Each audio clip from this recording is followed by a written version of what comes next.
What's going on, family? It's your girl Guru D Chastity, and today I want to talk about mission versus purpose. You hear me? This is very important because that is the main factor that drives our behavior, right? If you don't know your why, what you're moving towards, if you don't know your mission or your purpose, right, you can't navigate your behavior, i.e. you can't find self-discipline. You can't find consistent behavior, consistent practices that actually impact your life. For a lot of us, it's basic stuff like going to the gym, meditating every day, meal prepping once a week, what else? Doing altar work, shadow work, reading, whatever the case may be. There's something consistent in your life that's driven by behavior, and you can't maintain it, or you feel like you don't have access to it, or you say things like you so inconsistent, you need more discipline in your life. But it's simply because your why is off. And normally your why is off because your mission, your idea of your mission versus your purpose is based on your conditioning, and that's where we have problems. And so let's go ahead and get into my why for today's video. And I'm going to keep 100, right? A lot of the things that I do is that I want to heal conditioning. I want to heal misconception. I want to break it down for you in a real simple cousin Ruji way so you can really know what's going on out here. Because that's the thing, family. The makers of the world, that in the Western world that we live in, them people, right? They higher up, right? They live in the same reality that me and you do, right? And they can't change the rules of this journey. You know what I'm saying? All they can do is prolong our ability to come into consciousness, to come into awareness. And how they do that is by flipping things, making it backwards. You know what I'm saying? And so when you flip it, right, and you reverse the meaning of things, and it takes longer for someone to figure out, like, oh snap, that's what you've been doing this whole time. And that's why it's been working for me, because you then reversed it and got me reading the instructions from Z to A instead of from A to Z, and I wonder why things ain't working how I wanted to. You see what I'm saying? That's all that's going on. And so I really get jazzed up. I get jazzed about saying, you're not going to do that to us. You're not going to do that to my family. I'm going to tell them what's going on. Okay? And so I want to heal the conditioning that says mission or purpose has anything to do with physical achievements. That's where they got us messed up. All right? So, and that's important to know, because this is why, family, so many of us are caught up in hustling. We're caught up in physical achievements, which is all external, and we're missing everything that's internal. We say stuff that, we steal moments for ourselves to be by ourselves, or to set intentions, or to meditate, or to clear our mind. We steal moments, in the car before we come in the house, on the toilet, in the shower, right? It's like we don't have time because we always moving. We always got to go to the next thing. And it's those internal spaces, it's the non-physical that creates the physical, right? And so there's a non-physical part of you that has a say-so on what's going on. And if you never address that, and you only address the physical part of you that's impacted by your five senses, which we know doesn't last forever, which we call death, right? It's like, why are we only getting caught up in that? If that's the one thing that perishes, but that's the one thing that they tell us that is very important, that holds all the meaning.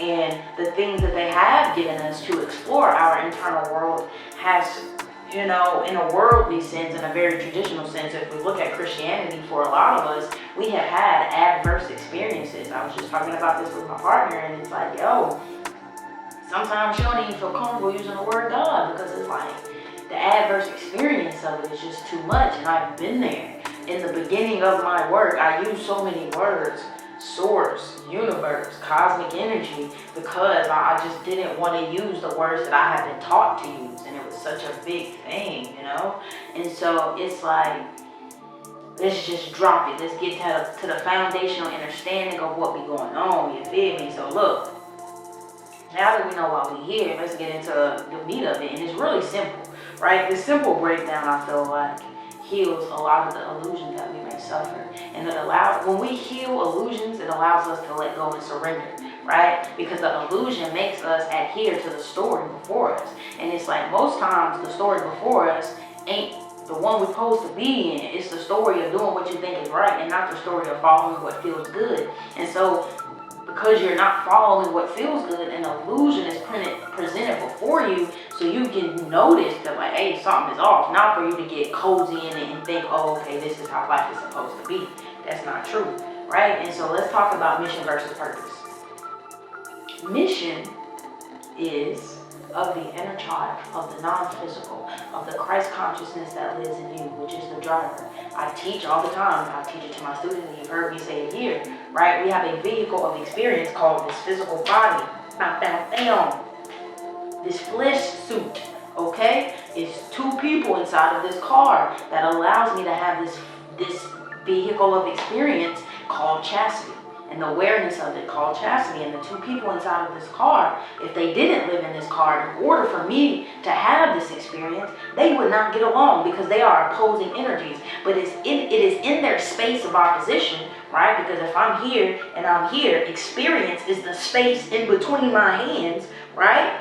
That's why they exist in us. But if I didn't need the space in between my hands called chastity as a conscious experience, right? So I can collect that data inside that space between my hands called experience, because I'm gonna collect that data and i.e. die and take it back to God, because I am an extension of God doing God's work, right? By having experience. That's all I came down here to do, right? And so we got to get jiggy with this, okay? The two people in this car, this vehicle of experience called chastity right now, there's a driver, which is my inner child, the non-physical, the vibrational, the Christ consciousness, the all-knowing part of me. And there is my conscious mind, my conscious self, which is my mind, my ego, my thinking brain, my aware self, my conscious self, the self that's speaking to you right now, right?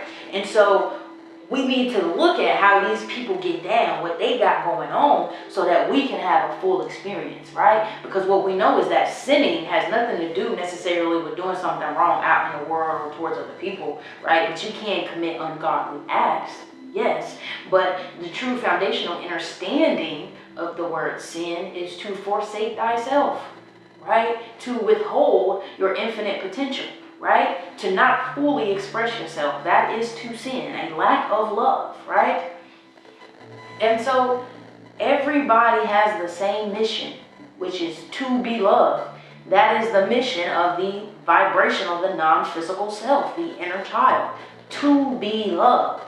Now, everybody's purpose is different, which is how you go about being that love. You feel me, big dog? How you go about being that love.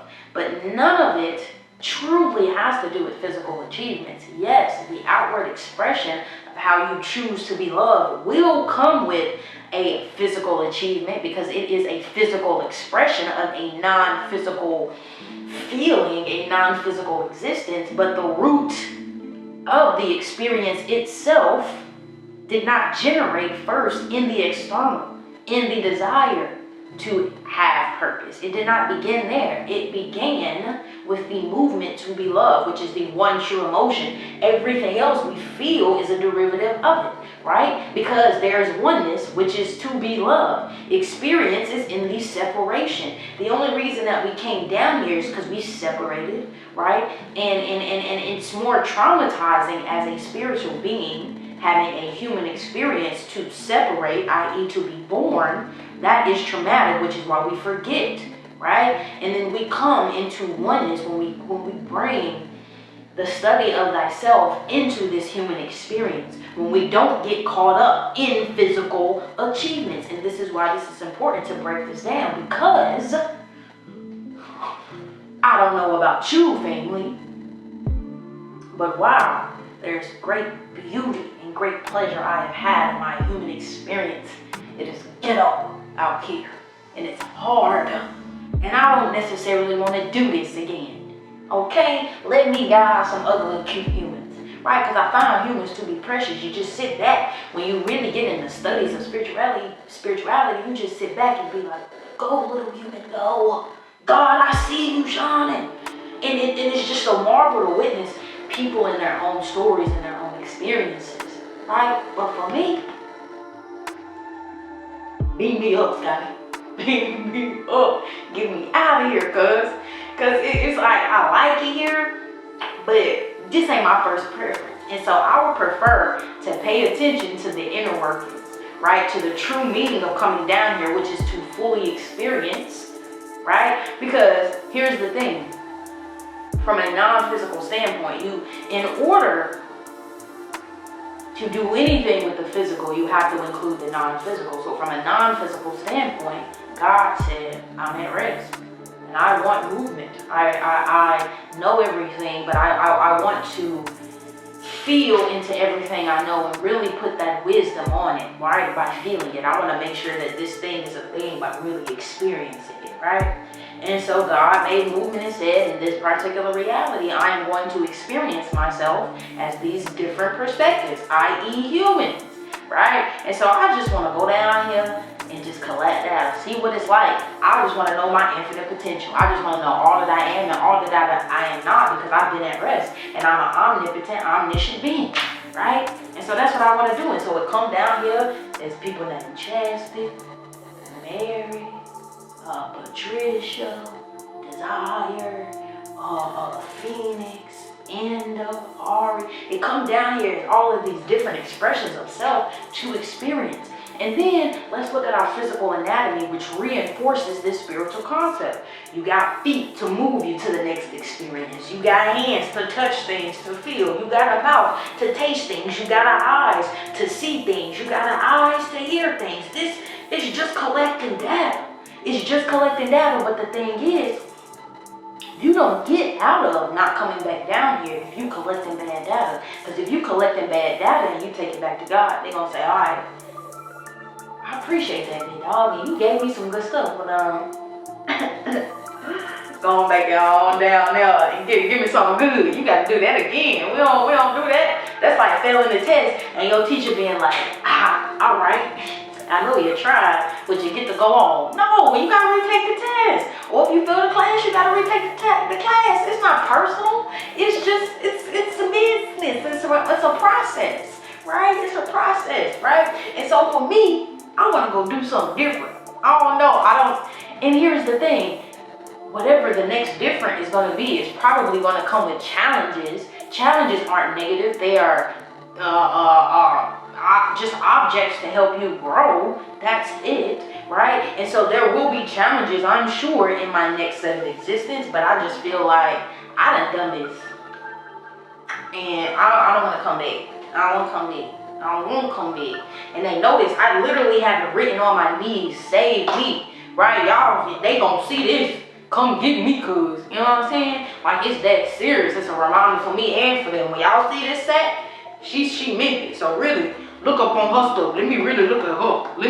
Let me double check her test scores. You know what I'm saying? Cause I'm trying out here. I really don't want to do it. Okay? And so that's why this spiritual stuff be deep, because I'll be feeling like, we get caught in the trap of reincarnation because we don't know what's going on. So if I just break down wherever you might be in a process and be like, hey, look, this was really what's happening, you could be like, oh, okay, bet. And you freak it in your own unique, godly way. That's the whole point. You ain't supposed to be listening to these healers out here and trying to do what we say verbatim. That's not the point. You should just supposed to take the tools that we got and then freak them in your own unique way. You erect your version of existence that makes sense to you, that's shaped for you, right? And so that's what mission and purpose is. And the idea is that when you get too caught up in this from a physical achievement aspect, you get caught in the trap. And for you to not get caught in the trap of karmic reincarnation, right?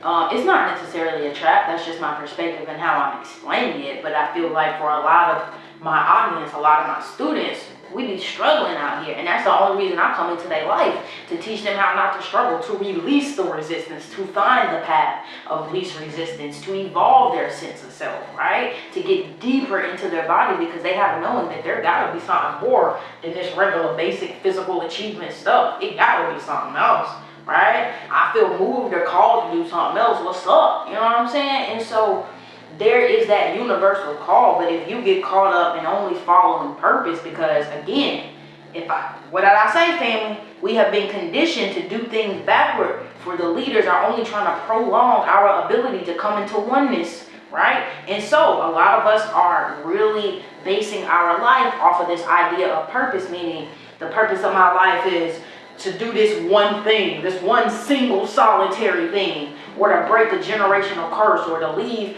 a financial legacy for this person and that person, to help my mom, to help my dad. Like, we have all of these physical things about what life is supposed to mean, and we get caught up in it. And then when it don't look how we done roll it out to look, we make it mean something about ourselves, and then we missing all kind of opportunities because we lost in negative emotion like fear, anxiety, stress, all kind of stuff, when we should be living in joy. We should be living in peace, surrender, contentment. You know what I'm saying? And so you want to start from the original point, which is to be loved. When you do everything from a place of love, all for real, you're going to get more than what you bargained for, because that is the one true emotion of the non-physical, which is you. And it was the non-physical because before there was a physical you, before there was a me. You know what I'm saying? And when we really get down with it, with this, there is no me. I'm just an extension of Christ consciousness. We're just an extension of the same thing, trying to collect enough data to take it back for us all to come into oneness, right? But until we all come into our own sense of knowing of what's going on, of what we're teaching, of what we know to be true together, family, we just gonna all keep coming down here doing this stuff. But I want to do my part as an individual to assist other people in coming into oneness. And ain't nothing wrong with that. Everybody is doing that, and everybody is going to do that, but everybody does it in their own unique way, right? And I would rather you get caught up in that versus getting caught up in breaking the generational curse that you didn't even start to begin with, probably. You see what I'm saying, family? And so, you feel me? Do what you will without information, okay? But I hope you start shooting lightning out your fingertips. You feel me, big dog? Because you deserve to feel seen, heard, and supported. And if you want to take this information deeper, come and holler at me. We got one-on-one coaching. We got step-by-step courses. We got oracle readings. We got all of that to get you right, family. We hit that mind, body, soul complex. We don't leave you hanging whatsoever. And so if you're trying to connect, go on and holler at me at gurujichastity.com. Instagram at guruji.chastity. Facebook at guruji.chastity. We already on the YouTube, so keep it running. Get the free information here, the free breakdowns, right? So every Wednesday we have Wild Heart Wednesday, where I'm really just breaking down information, and I will also combine Wild Heart Wednesday with Fresh Thought Friday. And so on some Wednesdays you will receive ideogram breakdowns where I'm at the whiteboard really breaking down these concepts, and then on Sundays we're taking it to church, spirituality church, you feel me, which is called Abundant Sermons with Guruji Chastity, where we use our spiritual Bible, A Course in Miracles, to really break this stuff down even deeper. And I really feel like that's some true sauce over there, family. So until next time, I love you. Peace out.